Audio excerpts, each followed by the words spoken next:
अऊज़ु बिल्लाहि मिनश शैतानिर रजीम। बिस्मिल्लाहिर रहमानिर रहीम। मन आमिला सालिहन मिन ज़करिन व उन्सा व हुवा मुमिन फलनुहयिन्नहु हयातन तय्यबah। वक़ाल नबी सल्लल्लाहु अलैहि वसल्लम अला कुल्लुकुम राइन व कुल्लुकुम मस्ऊलुन अन रइयतिही। मुत्तफ़क़ुन अलैह।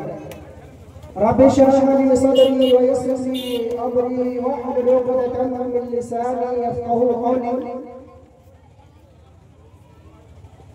अल्लाहुम्मा रब्बि ज़िदनी इल्मा, अल्लाहुम्मा रब्बि ज़िदनी इल्मा।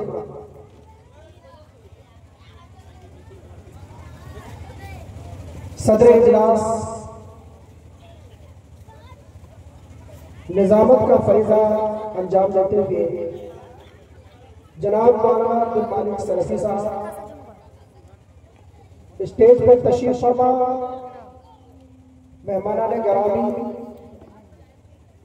सामने कुर्सी पर बाज़ाब्ता बैठे हुए हमारे बुजुर्गों और दोस्तों नौजवान साथियों और पर्दे के आड़ में बापर्दा बैठी हुई मेरी माएँ और बहनें,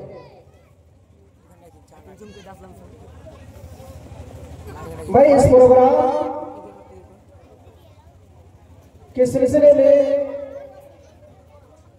कुछ कहे बगैर, क्योंकि मुझे वक्त बहुत ही कम मिला है और उसी वक्त के अंदर अपनी बातों को समझनी है। पहले तो मैं आगाह कर दूं कि अल्लाह के फज़ल और करम से हर खुतबाए जुमा में इल्ला के कोई मजबूरी कोई परेशानी की वजह से खुतबा नहीं होता हुआ, हर खुतबा अल्लाह के फज़ल और करम से आपके सामने मुनज़्ज़म ढंग से होता है और मेरी बातें आप लोग बगौर सुनते भी हैं। इसलिए आज का जो ये प्रोग्राम दीनी इस्लाही तबलीगी तरबियती प्रोग्राम है, ये हम लोगों का प्रोग्राम है। आज हमें सोचना है, कहने से ज्यादा हमें सोचना है और उसके मुताबिक अमल भी करेंगे। फिर भी जब मुझे कुछ कहने का मौका मिला तो मैं उस मौका को गनीमत समझते हुए मुख्तसर अंदाज से इस्लाह माशरे पर कुछ बातें अदा करने की कोशिश करूंगा। आज हमारे मुस्लिम समाज, मुस्लिम माशरा, मुस्लिम सोसाइटी जिस ज़ब्र हानि का शिकार है, जो आज सूरत हाल है, वो किसी से पोशीदा और छुपी हुई नहीं है। हम सबको मालूम है आज हमारे माशरे में, आज हमारे समाज में, सोसाइटी में जो बुराइयां आम होती जा रही है, क्या हम उससे वाकिफ नहीं है? जरूर वाकिफ है। क्या हम और आप उन बुराइयों को पनपने दें और उसकी परवाह किए बगैर हम जिंदगी गुजारे? ऐसा नहीं हो सकता, क्योंकि क़यामत के दिन हम तमाम इंसान से बात होगी, हम तमाम इंसान का मुआखज़ा होगा। हमें सवाल किया जाएगा कि माशरे में जो बुराइयां थी, जो रसूमात, शादी ब्याह के मौके पर जहेज, तिलक और ना जाने क्या खुराफात होते हैं, उन सारी चीजों के बारे में तुम्हें मालूमात नहीं थी। हमसे पूछा जाएगा, सवाल किया जाएगा। आज हमारा समझते हैं कि गांव के इमाम साहब काफी है, उन्हीं की जिम्मेदारी है, वो समझे गांव वाले को कैसे सुधारे, गांव वालों की इस्लाह कैसे हो। लेकिन इसके बाद सही बुखारी मुस्लिम की रिवायत के मुताबिक हर शख्स जिम्मेदार है, हर शख्स की जिम्मेदारी है कि वो अपनी जिम्मेदारी को कमा हक निभाए और उसे बरोज़ क़यामत अपनी जिम्मेदारी के बारे में सवाल किया जाएगा, पूछा जाएगा कि तुमने अपनी जिम्मेदारी का हक अदा कर दी। सही बुखारी मुस्लिम की रिवायत में है, अला कुल्लुकुम राइन व कुल्लुकुम मसऊलुन अन रइयतिही, कि तुम में से हर शख्स निगरान है, तुम में से हर शख्स जिम्मेदार है और बरोज़ क़यामत उसे अपनी जिम्मेदारी के बारे में जवाबदेह करना है। फलियबाबुल लज़ी अला नास राइन व मसऊलुन अन रइयतिही। लिहाजा इमाम साहब सिर्फ मस्जिद के इमाम ही नहीं, बल्कि मुल्क के जो सरबराह है, जो मातहत, जो उनके रया है, वो सारे लोग शामिल है। लिहाजा उन्हें उनकी जिम्मेदारी के बारे में काम के लिए पूछा जाएगा। हम और आप समझते हैं कि जो हमारे इमाम साहब है उन्हीं की जिम्मेदारी है, लेकिन हदीस में आगे फरमाता है, रसूलुल्लाह सल्लल्लाहु अलैहि वसल्लम का इरशाद है, वरजुल राइन अला अहली बैतिही व मसऊलुन अन रइयतिही। घर का गार्जियन, घर का आदमी जो अपने घर के अंदर जितने लोग रहते हैं, बेटी, बहू, दामाद, बेटा, सारे लोग और सारी चीजों के बारे में उन्हें सवाल किया जाएगा, क्योंकि वो अपने घर के अंदर वो जिम्मेदार है, वो निगरां है, इसलिए उनसे पूछा जाएगा। पहले तो आला पैमाने पर इमाम साहब की रइयत में जितने लोग हैं, उनके जिम्मे जितने लोग हैं, उन सारे लोगों के बारे में इमाम से पूछा जाएगा। लेकिन बाद में फिर घर के अंदर जो गार्जियन है, घर के जो मालिक है, उन्हें उनकी जिम्मेदारी के बारे में सवाल किया जाएगा, पूछा जाएगा कि तुमने अपनी जिम्मेदारी का हक अदा किया है। इसी तरह औरतें समझती है कि मेरी जिम्मेदारी खत्म, मेरे घर के जो गार्जियन है, जो अब्बा है, जो शोहर है, उन्हीं की जिम्मेदारी काफी है। लेकिन हदीस में रसूलुल्लाह सल्लल्लाहु अलैहि वसल्लम ने फरमाया, वल मरअतु रइयतुन अला अहली बैति ज़ौजिहा व वलदिही व हिय मसऊलतुन अन्हा। औरतें कान खोल कर सुन ले, वो भी अपने घर की निगरान है, वो भी अपने घर की जिम्मेदार है।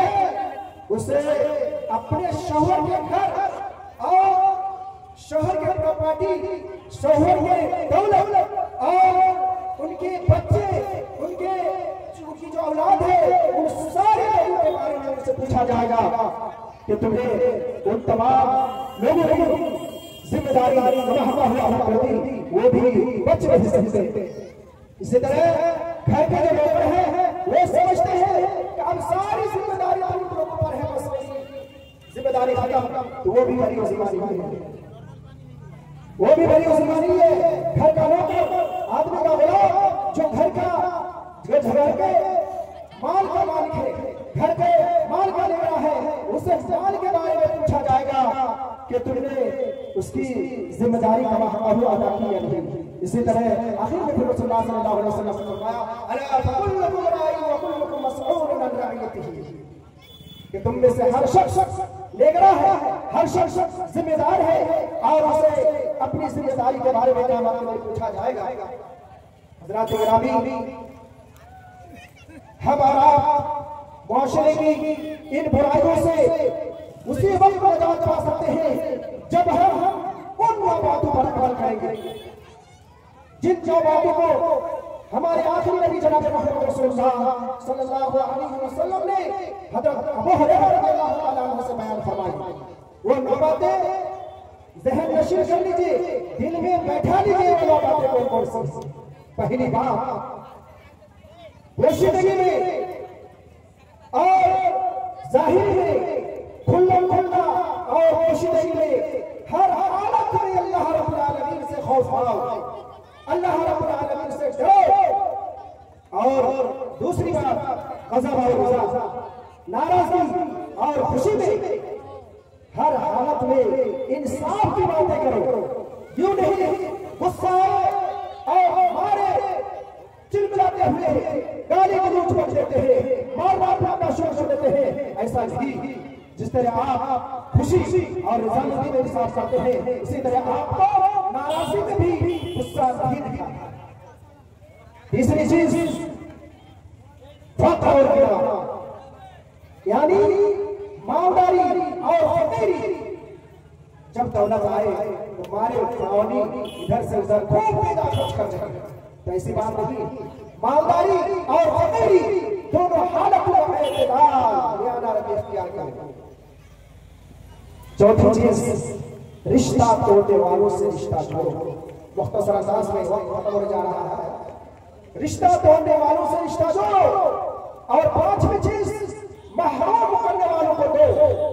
जो लोग उनके पास मांगने के लिए जाते हैं, उनके पास उस्ताद होने के बावजूद नहीं देता है, अगर आपके पास मौजूद है तो उन्हें दो। और जुल्म करने वालों को माफ करो।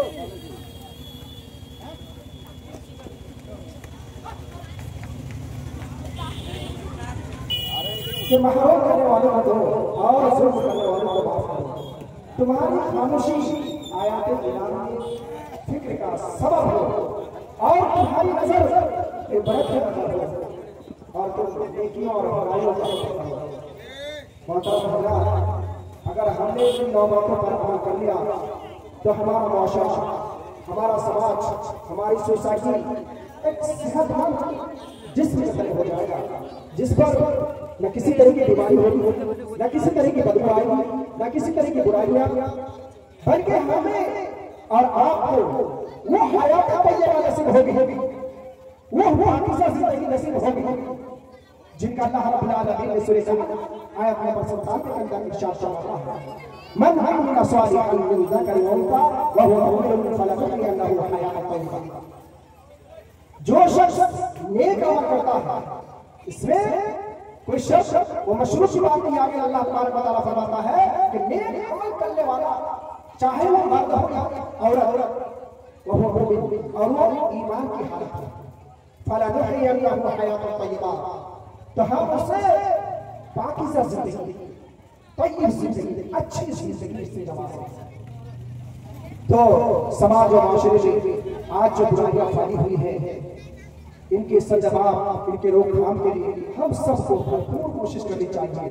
हर शख्स जिम्मेदार है, सिर्फ उलमाए कराम ही नहीं, सिर्फ इमाम ही नहीं, सिर्फ घर के गार्जियन ही नहीं, सिर्फ घर के माए ही नहीं, बल्कि सारे लोग जिम्मेदार हैं। सब लोग मिलकर के अगर हम बुराइयों का खात्मा करना चाहें तभी बुराइयां खत्म हो सकती है, वरना नहीं हो सकती है। अल्लाह रब्बुल आलमीन से दुआ करो कि अल्लाह ताला हम तमाम मुसलमानों को बुराइयों को खत्म करने और एक दूसरे की इस्लाह करने की तौफीक अता फरमाए। आमीन। वस्सलामु अलैकुम व रहमतुल्लाहि व बरकातुहू।